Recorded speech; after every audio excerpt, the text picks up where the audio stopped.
ನಮಸ್ಕಾರ, ಶುಭೋದಯ ಪ್ರೀತಿಯ ವೀಕ್ಷಕರೆಲ್ಲರಿಗೂ ಸಂಕಲ್ಪ ಸುದ್ದಿ ಕಾರ್ಯಕ್ರಮಕ್ಕೆ ಆತ್ಮೀಯ ಪ್ರೀತಿಯ ಸ್ವಾಗತ ಹೇಳ್ತಾ ಇರೋದು ನಾನು ಉಷಾ. ಮೊದಲನೇ ಬಾರಿ ಚಾನಲ್ ವೀಕ್ಷಿಸ್ತಾ ಇದ್ದೀರಾ ಅಂತಂದರೆ ಈಗಲೇ ನಮ್ಮ ಚಾನಲ್ನ ಸಬ್ಸ್ಕ್ರೈಬ್ ಮಾಡಿ, ನಮ್ಮ ವಿಡಿಯೋಸ್ನ ಲೈಕ್ ಮಾಡಿ. ಇನ್ನು ಪ್ರತಿಯೊಂದು ವಿಡಿಯೋಸಲ್ಲಿ ಕೂಡ ಸಾಕಷ್ಟು ಉಪಯುಕ್ತವಾಗಿರುವಂಥ ವಿಚಾರಗಳು, ವೇದ, ಶಾಸ್ತ್ರ, ಪುರಾಣ, ಜ್ಯೋತಿಷ್ಯ, ವಾಸ್ತು, ಯಾವುದೇ ರೀತಿಯಾಗಿರುವಂಥ ಸಮಸ್ಯೆಗಳಿದ್ದಲ್ಲಿ ಸರಳವಾಗಿರುವಂಥ ರೆಮಿಡೀಸ್ ಆಗಿರ್ಬೋದು, ಸೊಲ್ಯೂಷನ್ಸ್ನ ತಿಳಿಸ್ಕೊಡುವಂಥ ಸ್ಪಿರಿಚುವಲ್ ಗುರು ಡಾಕ್ಟರ್ ವಿಷ್ಣುದತ್ತ ಗುರುಜಿಯವರಿದ್ದಾರೆ. ಬನ್ನಿ ಗುರುಗಳನ್ನ ಕಾರ್ಯಕ್ರಮಕ್ಕೆ ಮಾಡ್ಕೊಳ್ಳೋಣ. ನಮಸ್ತೆ ಗುರುಗಳೇ, ಕಾರ್ಯಕ್ರಮಕ್ಕೆ ಭಕ್ತಿಯ ಸ್ವಾಗತ. ಒಳಿತಾಗ್ಲಿ ಅಮ್ಮ. ಗುರುಗಳೇ, ಹೀಗೆ ಕ್ಯಾಲೆಂಡರ್ ನೋಡ್ತಾ ಸದ್ಯದಲ್ಲೇ ನಮಗೆ ಭೀಮ್ನ ಅಮಾವಾಸ್ಯೆ ಕೂಡ ಬರ್ತಾ ಇದೆ. ಹೆಣ್ಣು ಮಕ್ಕಳು ಮದುವೆ ಆಗಿರೋರು ವಿಶೇಷವಾಗಿ ಇದರ ಒಂದು ಆಚರಣೆಯನ್ನು ಮಾಡೇ ಮಾಡ್ತಾರೆ. ಸೊ ಈ ಬಾರಿ ಏನಾದರೂ ವಿಶೇಷ ಇದೆಯಾ, ಅಥವಾ ನಮ್ಮ ಆಚರಣೆಯಲ್ಲಿ ಈ ರೀತಿ ಇದ್ದರೆ ನಮ್ಗೆ ಸಾಕಷ್ಟು ಫಲಗಳನ್ನ ಕಾಣ್ತೀವಿ ಅನ್ನೋದಾದರೆ ಈ ಒಂದು ಆಚರಣೆ ಹೇಗಿರಬೇಕಾಗತ್ತೆ, ಭೀಮ್ನ ಅಮಾವಾಸ್ಯೆಯ ಆಚರಣೆ, ಇದ್ರ ಕುರಿತಾಗಿ ತಿಳಿಸ್ಕೊಡಿ. ಮುಂಚಿತವಾಗಿ ತಿಳಿಸೋದ್ರಿಂದ ಸಿದ್ಧತೆಗಳೇನಾದರೂ ಮಾಡ್ಕೊಳ್ಳೋದಿದ್ರೆ ಆ ದಿನ ಅನುಕೂಲ ಆಗತ್ತೆ ಅಂತ ಗುರುಗಳು. ಓಂ ವಿಶ್ವಸ್ಮೈ ನಮಃ. ಪ್ರೀತಿಯ ಬಂಧುಗಳೇ, ಸಿದ್ಧತೆ ಏನಿಲ್ಲ ತಾಯಿ, ಅವರಿಬ್ಬರು ಕಿತ್ತಾಡದೇ ಇರೋದೇ ಸಿದ್ಧತೆ ಅಲ್ಲಿ ತನಕ. ಯಾಕಂದರೆ ಈ 2 ದಿನಗಳಿಂದ ಕಿತ್ತಾಡಿದ್ರೆ ಗಂಡ ಮನಸ್ಕೊಂಡು ಮನೆಗೆ ಬರಲ್ಲ, ಅಥವಾ ಈ ಅಮ್ಮ ಮನಸ್ಕೊಂಡಿದ್ರೆ ಏನು ಪೂಜೆ ಮಾಡಲ್ಲ. ಅದಕ್ಕೆ ಪ್ರೀತಿಯ ಬಂಧುಗಳಿಗೆ ಬಹಳ ಮುಖ್ಯವಾಗಿ ಈ ಕೆಲವು ವ್ರತಗಳು ನೋಡಿ. ಇದು ವ್ರತ ನೀವೇನಂತ ಕರೆದ್ರಿ, ಭೀಮೇಶ್ವರ ವ್ರತ ಅಂದ್ರಿ. ಇದು ವ್ರತ ಪ್ರೀತಿಯ ಬಂಧುಗಳೇ. ಅಂದರೆ ಈ ಹಿಂದೆ ಸ್ಕಾಂದ ಪುರಾಣದ ಉಲ್ಲೇಖ ಏನು ತಿಳಿಸುತ್ತೋ. ಈ ಕಾರ್ಯಕ್ರಮದ ಪ್ರಾಯೋಜಕರು NK42 Fitness.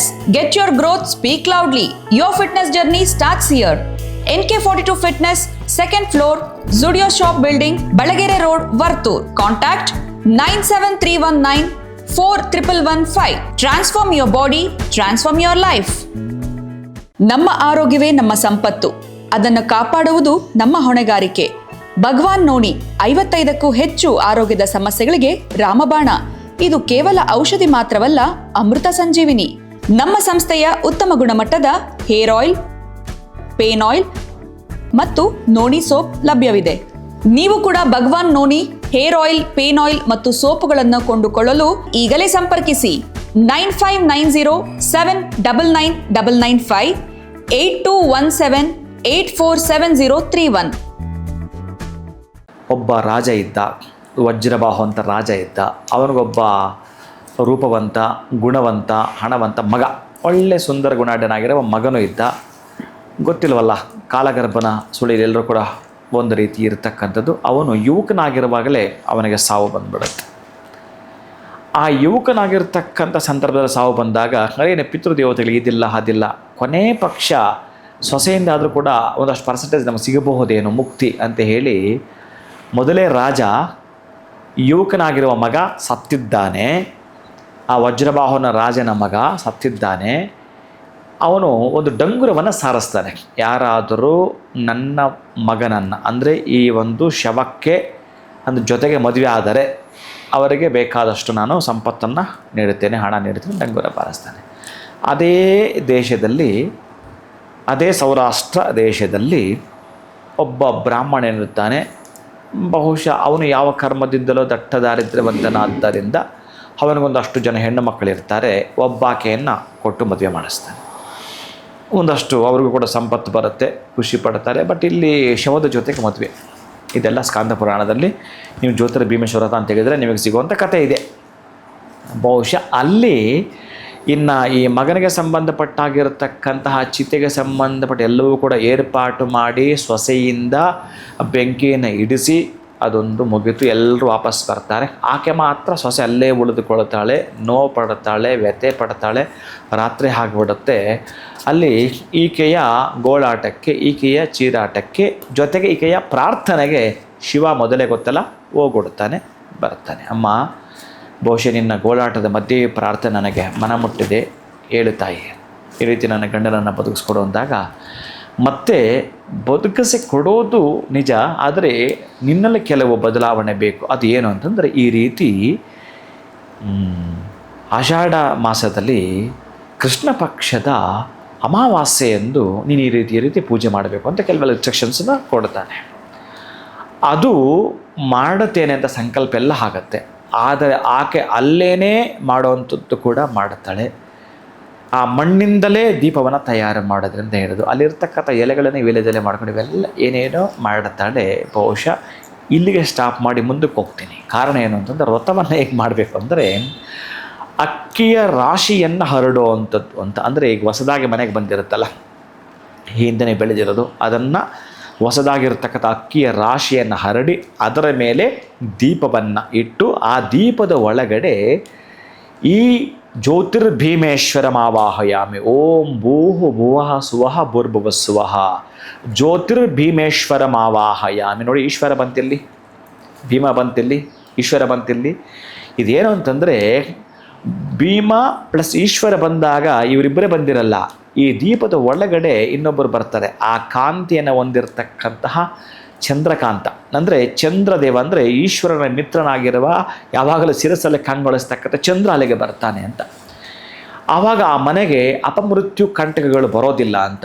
ಒಂದು ಅಕ್ಕಿ ರಾಶಿಯ ಮೇಲೆ ನೀವೊಂದು ದೀಪವನ್ನಿಟ್ಟು ಭೂಹು ಭುವಃ ಸುವಃ ಭೂರ್ಭುವಃ ಸ್ವಃ ಜ್ಯೋತಿರ್ಭೀಮೇಶ್ವರ ಮಾವಾಹಯಾಮಿ ಸ್ಥಾಪಯಾಮಿ ಪೂಜಯಾಮಿ ಅಂತ ಹೇಳಿಕೊಳ್ತಾ ಅದಕ್ಕೊಂದಷ್ಟು ಅರಿಶಿನ ಕುಂಕುಮ ಗಂಧ ಇಟ್ಟು ನೀವೊಂದಷ್ಟು ಪುಷ್ಪಗಳನ್ನಿಟ್ಟು ಪೂಜೆ ಮಾಡಿ ಶಕ್ತ್ಯಾನುಸಾರ ನೈವೇದ್ಯವನ್ನು ಮಾಡಿ ಮನೆಯಲ್ಲಿ ಮಕ್ಕಳ ನೀವೆಲ್ಲರೂ ಕೂಡ ಸ್ವೀಕಾರ ಮಾಡೋದು, ಕಂಕಣವನ್ನು ಕೈಗೆ ಕಟ್ಟಿಕೊಳ್ಳತಕ್ಕಂತಹದ್ದು ಜ್ಯೋತಿರ್ಭೀಮೇಶ್ವರ ವ್ರತ. ಪ್ರೀತಿಯ ಬಂಧುಗಳೇ, ಇದನ್ನು ಮಾಡಬೇಕು ಅಂತಂದರೆ ಪ್ರಾತಃ ಕಾಲಕ್ಕೆ ಪತಿದೇವರ ಪಾದವನ್ನು ತೊಳೆದಿರಬೇಕು.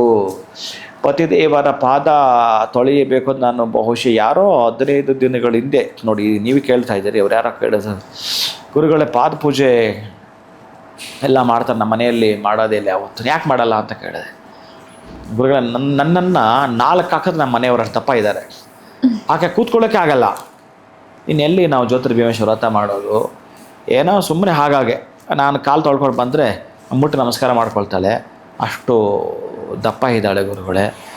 ಮತ್ತು ಹೆಂಗಪ್ಪ ಕರ್ಕೊಂಡು ಹೋಗ್ತೀರಿ ಬರ್ತೀರಿ? ಅದೇ ಗುರುಗಳೇ ಕಷ್ಟ, ನನಗೀಗ ಕಾರ್ ತೊಗೋಬೇಕು ಅಂತಿದ್ದೀನಿ, ನನ್ನ ಹೆಂಡ್ತಿನ ಕರ್ಕೊಂಡು ಹೋಗಿ ಇದೆಲ್ಲ ಸ್ಟಾರ್ಟ್ ಮಾಡ್ದೆ. ಇವೆಲ್ಲ ಸ್ಟಾರ್ಟ್ ಮಾಡಿದವನ ಕತೆ ಬಗ್ಗೆನೂ ಕೇಳ್ದೆ, ಎಲ್ಲನೂ ಕೇಳ್ದೆ. ಸರಿ, ಯಾವುದೋ ಒಂದು ವೆಹಿಕಲ್ ತೊಗೊಳ್ಬೇಕು ಅಂತ ನನ್ನ ಹತ್ರ ಇಲ್ಲ ಗುರುಗಳೇ, ನನ್ನ ಹತ್ರ ಒಂದು ಚಿಕ್ಕದು ಆಕ್ಟಿವ್ ಹೊಂಡ ಇದೆ. ಅಲ್ಲಪ್ಪ, ನೀನೇ ಇಷ್ಟಪ್ಪ ಇದೆಯಾ, ನಾನು 4 ಪಟ್ಟು ನೀನಿದೆಯಾ, ನಿನ್ನ 4 ಪಟ್ಟು ಆಯಮ್ಮ ಅಂದೆ, ಕಥೆ ಏನು? ಇನ್ನೆಷ್ಟು ದಪ್ಪ ಇರಬೇಕು? ಕಷ್ಟ ಗುರುಗಳೇ. ಆದ್ರೂ ಸೀಟ್ ಪೂರ್ತಿ ಹಾಕಿ ಆವರಿಸ್ಕೊಂಡ್ಬಿಡ್ತಾಳೆ, ನಾನು ಅಡ್ಜಸ್ಟ್ ಮಾಡ್ಕೊಂಡು ಕರ್ಕೊಂಡು ಹೋಗ್ಬೇಕು 2 ವೀಲರಲ್ಲಿ.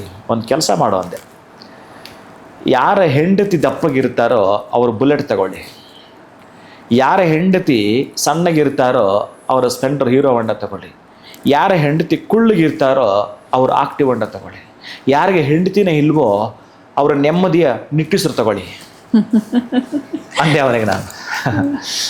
ನಾನು ಫಸ್ಟ್ ಲಿಸ್ಟಲ್ಲಿ ಇದ್ದೇನೆ ಗುರುಗಳೇ, ಅದನ್ನೇ ತಗೊಳ್ತೀನಿ ಅಂತಂದ.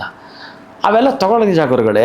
ನನ್ನ ಪಾದ ಪೂಜೆ ಮಾಡೋದು ಹಾಕಿ ಹೆಂಗೆ, ನನಗೆ ನೀವು ಇದಕ್ಕೆ ಬಹಳ ಹೇಳ್ತಿರ್ತೀರಿ, ನಾನು ಕರೆ ಮಾಡಿಕೊಡ್ತೀನಿ, ನೀವು ನಮ್ಮ ಮನೆಯವ್ರ ಜೊತೆ ಮಾತಾಡಬೇಕು, ಪಾದ ಪೂಜೆ ಈ ಸಲ ಮಾಡಬೇಕು, ಆ ಥರ ಮಾಡಿಸ್ಕೊಳ್ಳೋಕೆ ಇಷ್ಟ ಇದೆ. ಈ ಅಮ್ಮ ಕಾಲು ತೊಳ್ಕೊಂಬ ಹೇಳೋದಂತೆ, ನನಗೆ ಸ್ವಲ್ಪ ಅದೇ ತಾಂಬೂಲ ಎಲ್ಲ ರೆಡಿ ಮಾಡಿರ್ತಾಳಂತೆ, ಅದರಲ್ಲಿ ಹಣ ಇಡು ಅಂತಾಳಂತೆ, ಇಟ್ಬಿಡೋದು, ನಮಸ್ಕಾರ ಮಾಡೋ ಹಣ ತಗೊಳ್ಳೋದು. ಸುಮ್ಮನೆ ನಿಮಗೆ ಫನ್ ಪ್ರೀತಿಯ ಬಂಧುಗಳೇ, ನೀವು ಹಾಗೆ ಮಾಡಬೇಡಿ. ಆತ ಹೇಳಿದ್ದೆಲ್ಲ ನಿಮಗೆ ಹೇಳಿದ್ದೀನಿ. ಆದರೆ ಇದು ನೀವು ಶ್ರದ್ಧೆಯಿಂದ ಮಾಡಬೇಕು. ಈಗ ಪದ್ಮಾಸನ ಹಾಕೊಂಡು ಕುಳಿತುಕೋಬೋದು ಮನೆಯಲ್ಲಿ, ನೀವು ಎಷ್ಟು ದಪ್ಪ ಇದ್ದರೂ ಪದ್ಮಾಸನ ಕೂತ್ಕೋಬೋದು ಮನೆಯಲ್ಲಿ, ಅಭ್ಯಂತರ ಇಲ್ಲ. ನಿಧಾನ ಕುಳಿತುಕೊಂಡು ಆಗಲ್ಲ ಅನ್ನೋ ಅಸಡ್ಡೆ ಮಾತುಗಳು ಹೇಳಬಾರ್ದು. ಆಕೆ ಹೇಳಿದ ಪಾಪ ಆಕ್ಟಿವ್ ಹೊಂಡದಲ್ಲಿ ಕರ್ಕೊಂಡು ಹೋಗಿ ಆಗಲ್ವಂತೆ ಆತನ ಕೈಯಲ್ಲಿ, ಅದು ಅವರು ವೈಯಕ್ತಿಕ ಅದೆಲ್ಲ ಕೂಡ. ನಾನಿಲ್ಲಿ ಏನು ಹೇಳ್ತೀನಿ ಅಂತಂದರೆ, ಮಾಡಬೇಕು ಅಂತ ಶ್ರದ್ಧೆಯಿಂದ ನೀವು ಮಾಡಿದರೆ ಗಂಡನಿಗೆ ಪಾದ ಪೂಜೆಯನ್ನು ಮಾಡಬಹುದು. ಕುಳಿತುಕೊಂಡು ಪದ್ಮಾಸನ ಹಾಕ್ಕೊಂಡು ಚೆನ್ನಾಗಿ ನೀರಿಂದ ತೊಳೆಯಬೇಕು. ಒಂದಷ್ಟು ಅರಿಶಿನ ಕುಂಕುಮ ಇಡಬೇಕು. ಅರಿಶಿನ ಕುಂಕುಮ ಇಟ್ಟು 2 ಹೂವಿಟ್ಟು ಧೂಪವನ್ನು ತೋರಿಸ್ಬೋದು, ದೀಪವನ್ನು ತೋರಿಸ್ಬೋದು, ಅಭ್ಯಂತರ ಇಲ್ಲ. ಏನು ಅಭ್ಯಂತರ, ಶ್ರದ್ಧೆ ಇರಬೇಕಷ್ಟೇ. ನನ್ನ ಗಂಡನಿಗೆ ಪೂರ್ಣವಾಗಿರ್ತಕ್ಕಂಥ ಆಯುಷ್ಯವನ್ನು ಕೊಡು, ನನ್ನ ಗಂಡನಿಗೆ ಪೂರ್ಣವಾಗಿರ್ತಕ್ಕಂಥ ಆರೋಗ್ಯವನ್ನು ಕೊಡು. ಇವತ್ತು ಬರುವಂಥ ರೋಗಗಳು ಯಾವುವು ಬರೋದು ಬೇಡ, ನಮ್ಮ ಕುಟುಂಬಕ್ಕೆ ಮಧ್ಯದಲ್ಲಿ ಆಘಾತ ಅಪಘಾತಗಳು ಆಗಬಾರದು ಅಂಥೇಳಿ ನೀವು ಮುಟ್ಟಿ ನಮಸ್ಕಾರ ಮಾಡಿಕೊಳ್ಳೋದು, ಆ ನೀರನ್ನು ಪ್ರೋಕ್ಷಣೆ ಮಾಡಿಕೊಳ್ಳೋದು ಇದು ನಮ್ಮ ಭಾರತೀಯ ಸನಾತನ ಪದ್ಧತಿಯ ಸಂಪ್ರದಾಯವಿದು. ಅದಕ್ಕಾಗಿ ಇದನ್ನು ಮಾಡಿದರೆ ಬಹುಶಃ ಗೊತ್ತಿಲ್ಲ, ನೀವು ಇವತ್ತು ಎಂದೋ ಕಿತ್ತಾಡಿರ್ತೀರ, ಅದೆಲ್ಲ ಬಹುಶಃ ಆತನ ಮನಸ್ಸು ಕರಗಬಹುದು, ನೀವು ಮಾಡಿದ್ರೆ ನಿಮಗೊಂದು ತೃಪ್ತಿ ಸಿಗಬಹುದು. ಆನಂತರ ಒಂದಷ್ಟು ತಾಂಬೂಲದ ದಕ್ಷಿಣೆ ಇಟ್ಟು ಆತನ ಕೊಡೋದು, ನಿಮಗೆ ಕೊಡೋದು, ಇವೆಲ್ಲ ಸರ್ವೇ ಸಾಮಾನ್ಯ, ಇವೆಲ್ಲ ಮಾಡ್ತಿರ್ತೀರಿ. ಪಾದ ಪೂಜೆ, ಪಾದ ಪ್ರಕ್ಷಾಳನ ಕೃತ್ವ ಅಂದರೆ ನೀವು ಪ್ರಕ್ಷಾಳನ ಮಾಡಬೇಕಂದ್ರೆ ತೊಳೆಯಬೇಕು ಅಂತ. ಆ ತೊಳೆದಿದ್ದು ಆದಮೇಲೆ ನಮಸ್ಕಾರ ಮಾಡೋದು, ತೊಳೆಯೋದು ನಮಸ್ಕಾರ ಮಾಡೋದು, ಇವೆರಡು ಪ್ರಧಾನ ನೋಡಿದ್ದು ನಿಮಗೆಲ್ಲ ಗೊತ್ತಿರುತ್ತೆ. ಇನ್ನು ಸಿಹಿಯನ್ನು ಮಾಡೋದು, ನೀವು ಮೊದಲೇ ಇದನ್ನು 6 ಗಂಟೆಗೆ ಗಂಡನ ಪಾದ ಪೂಜೆ ಮಾಡಿ ಇಬ್ಬರೂ ಕುಳಿತುಕೊಂಡು ಬೇಕಾದರೆ ಆ ನಂತರ ನೀವು ಒಂದು ಅಕ್ಕಿ ರಾಶಿನ ಹರಡಿ ಮನೆಯ ದೇವರ ಮನೆಯಲ್ಲಾಗಿರಬಹುದು ಅಥವಾ ಮನೆ ಎಲ್ಲಾದರೂ, ಇನ್ನು ಮನೆಗೆ ಮುಖ್ಯವಾಗಿರತಕ್ಕಂತಹದ್ದು ಬ್ರಹ್ಮಸ್ಥಾನ ಅಂತ ಹೇಳ್ತಾನೆ, ಅಲ್ಲಿ ಏನಾದರೂ ಕೂಡ 1 kg 2 kg ಅಕ್ಕಿ ಹರಡಿಬಿಟ್ಟು ಅದ್ರ ಮೇಲೆ ದೀಪಸ್ತಂಭ ಒಂದು ಇಟ್ಟು ಆ ದೀಪಕ್ಕೆ ಪೂಜೆ ಮಾಡ್ತೀನಿ ಅಂತಂದರೆ ಜ್ಯೋತಿರ್ ಭೀಮೇಶ್ವರ ವ್ರತನನ್ನು ಆವಾಹನೆ ಮಾಡ್ತಕ್ಕಂಥ ಪದ್ಧತಿ ಅದು. ಅಲ್ಲಿ ಕಂಕಣಗಳನ್ನು ಇಟ್ಟು ಅಲ್ಲಿ ಪೂಜೆ ಮಾಡಿ ಒಂದಷ್ಟು ಪಾಯಸವನ್ನು ನೈವೇದ್ಯ ಮಾಡಿ ಒಂದಷ್ಟು ಹೆಣ್ಣು ಮಕ್ಕಳಿಗೆ ಇದು ತಪ್ಪಬಾರದು. ಒಂದಷ್ಟು ಹೆಣ್ಣು ಮಕ್ಕಳನ್ನು ಕರೆದು ಬಿಟ್ಟು ಮಾತ್ರ ನೀವು ಸಾಧ್ಯ ಏನಾಗುತ್ತೋ ಭಾಗ್ಯನವನ್ನು ಕೊಡ್ತಿರೋ, ಅರಿಶಿನ ಕುಂಕುಮ ಕೊಡ್ತಿರೋ, ತಾಂಬೂಲ ಕೊಡ್ತಿರೋ, ಒಂದಷ್ಟು ಮಕ್ಕಳಿಗೆ ಸಿಹಿಯನ್ನು ಕೊಡೋದು ಮುಖಾಂತರ ಏನೇನು ಮಾಡ್ತಿರೋ ಮಾಡುತ್ತಾ ಬನ್ನಿ. ಜ್ಯೋತಿರ್ ಭೀಮೇಶ್ವರ ವ್ರತ ಇದು. ಈಕೆ ಸೊಸೆ ಏನು ಮಾಡೋದಿಲ್ಲ ಇಲ್ಲಿ ಅಂತಂದರೆ ಇದೆಲ್ಲ ಮಾಡಿ ಪೂಜೆ ಏನೇನು ಮಾಡಬೇಕೋ ಅಲ್ಲಿಂದಲೇ ಮಾಡಿ. ಹಾಗೆ ಆತನ ಗಂಡನನ್ನು ಮತ್ತೆ ಆ ಶಿವ ಬದುಕಿಸಿಕೊಟ್ಟ, ಮತ್ತು ಇಲ್ಲೇ ಆ ಸ್ಮಶಾನ ಏನಾಗುತ್ತೋ ಅಲ್ಲೇ ಅರಮನೆ ಮಾಡಿಕೊಂಡ. ಶಿವ ಕಂಡುಬಿಟ್ಟು ಏನಾಗೋದಿಲ್ಲ. ಹಾಗಾಗಿ ಎಲ್ಲವೂ ಕೂಡ ಆಯಿತು, ಖುಷಿ ಆಯಿತು. ಮತ್ತೆ ರಾಜ ಬಂದ, ಮಗನನ್ನು ಹಪ್ಪಿಕೊಂಡ, ಆಲಿಂಗನ ಮಾಡಿಕೊಂಡ, ಮತ್ತು ಸೊಸೆಗೆ ಸಮಾಧಾನ ಮಾಡಿದ, ಇವೆಲ್ಲವೂ ಕೂಡ ಕಥೆಯಲ್ಲಿದೆ. ಹೀಗೆ ಕತೆ ಅದು ನಡೀತೋ ಇಲ್ಲವೋ ಗೊತ್ತಿಲ್ಲ. ಒಟ್ಟಾರೆ ಪುರಾಣದಲ್ಲಿ, ಸ್ಕಾಂದ ಪುರಾಣದಲ್ಲಿ ಇದೆ, ನಮಗೆ ಕೊಟ್ಟಿದ್ದಾರೆ, ಅದನ್ನು ಅಳವಡಿಸ್ಕೊಂಡು ಹೋಗ್ತಕ್ಕಂಥ ಸಬ್ಜೆಕ್ಟು ನಮ್ಮ ಮನಸ್ಸಾದರೆ. ಇನ್ನು ಇದರ ಒಳಗಡೆ ನೀವೇನಾದರೂ ಇಣಿಕಿ ನೋಡ್ತೀನಿ ಅಂತಂದರೆ ನೀವು ಮಾಡಬೇಕಾಗಿರತಕ್ಕಂಥದ್ದು ಶ್ರದ್ಧೆ ಭಕ್ತಿಯಿಂದ ಮನೆಯಲ್ಲಿ ಗಂಡ ಹೆಂಡರು ಇಬ್ಬರೂ ಕೂಡ ಸಮಾಧಾನವಾಗಿ ಸಾವಧಾನವಾಗಿ ಪೂಜೆಯನ್ನು ಮಾಡುವಂಥದ್ದು.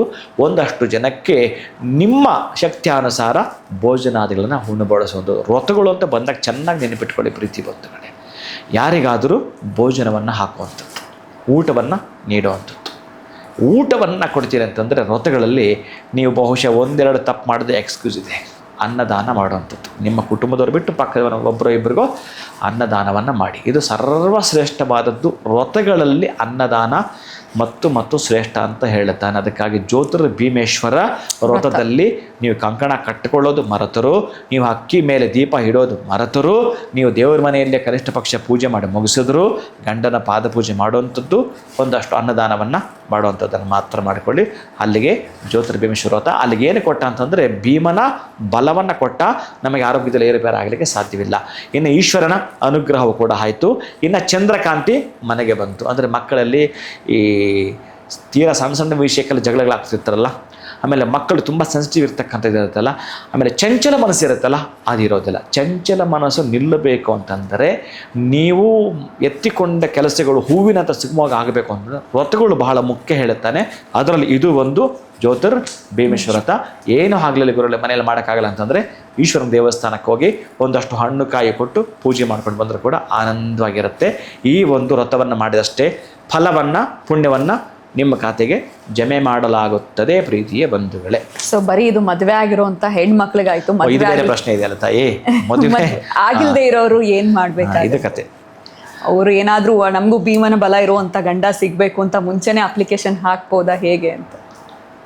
ನೀವು ಹಿಂಗೆ ಕೇಳಿದ್ರಿ. ಮೊನ್ನೆ ಒಂದು ಹೆಣ್ಣು ಮಗಳು, ಗುರುಗಳೇ ಭೀಮ ಇದ್ದಂಗೆ ಇದ್ಬಿಟ್ರೆ ಅವನ ಕೋಪ ಬಂದಾಗ ತದಕ್ಬಿಟ್ರೆ ನನ್ನ ಹೊರಗಿದ್ ಬಿಟ್ರೆ. ನಾನು ಹೇಳ್ದ ಕೇಳ ಸಣ್ಣ ಪೀಕ್ಲೆ ಇರಬೇಕು, ನನ್ನ ಹಾಗೇನೇ ಇರಬೇಕು. ನಾನೇನೋ ಪೀಕ್ಲ ಇದ್ದು ಅವ್ನು ಭೀಮ ಥರ ಇದ್ರೆ ಕತೆ ಏನು?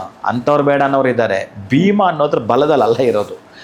ಭೀಮ ಅಂತಂದರೆ ಸದೃಢ ಆರೋಗ್ಯವಂತನು. ಇದು ಚೆನ್ನಾಗಿ ನೆನಪಿಟ್ಕೊಳ್ಳಿ. ಭೀಮ ಅಂದರೆ ದೇಹದಾರ್ಢ್ಯ ಅಲ್ಲ, ದೇಹ ದೊಡ್ಡದಾಗಿರುತ್ತೆ, ಪ್ರಯೋಜನ ಮತ್ತು ಬುದ್ಧಿ ಇಲ್ದಿದ್ರೆ.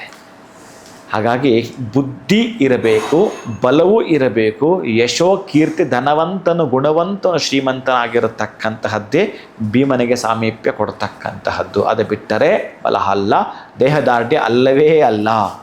ಭೀಮ ಅಂದರೆ ಸದೃಢ ಕಾಯವಾಗಿರ್ತಕ್ಕಂಥದ್ದು, ಆರೋಗ್ಯವಾಗಿರುವಂಥದ್ದು. ಆ ಹೆಣ್ಣು ಮಕ್ಕಳು ಕೂಡ ಯಾರು ಮದುವೆ ಆಗಿರತಕ್ಕಂತಹ ಕನ್ಯಾಮಣಿಗಳಿರುತ್ತಾರೋ ಅವರೆಲ್ಲರೂ ಕೂಡ ಈಶ್ವರನ ದೇವಸ್ಥಾನಕ್ಕೆ ಹೋಗುವಂಥದ್ದು. ಈ ವ್ರತ ಎಲ್ಲ ಆಗುತ್ತಿದ್ದರೆ ಈ ವ್ರತದಲ್ಲಿ ಕಂಕಣವನ್ನು ಕಟ್ಕೊಳ್ತಕ್ಕಂಥದ್ದು.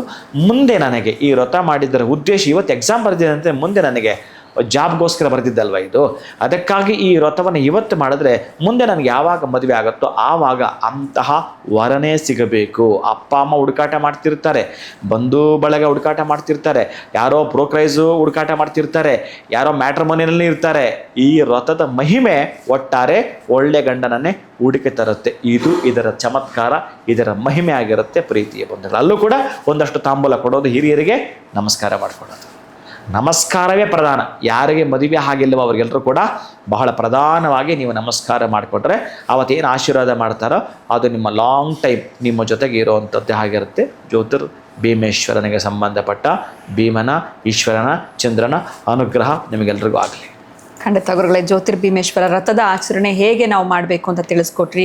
ಆ ಒಂದು ಅಕ್ಕಿಯ ರಾಶಿ ಆಗಿರ್ಬೋದು, ದೀಪ ಬಹಳ ಮುಖ್ಯ ಆಗಿರುತ್ತೆ ಅನ್ನೋದ್ರ ಬಗ್ಗೆ ಕೂಡ ನಮಗೆ ಬಹಳ ಅದ್ಭುತವಾಗಿ ತಿಳಿಸ್ಕೊಟ್ರಿ. ಸೊ ಏನೂ ಮಾಡೋಕ್ಕಾಗಿಲ್ಲ ಅಂದ್ರೆ ಇರುತ್ತಾ ನೀವು ನೆನಪು ಮಾಡಿದ್ರೆ, ಆದರೆ ದೀಪ ಇಟ್ರಲ್ಲ ಮತ್ತೇನು ಮಾಡ್ಬೇಕು ಅಂತ ಆಗ್ತಾರೆ ಪಾಪ.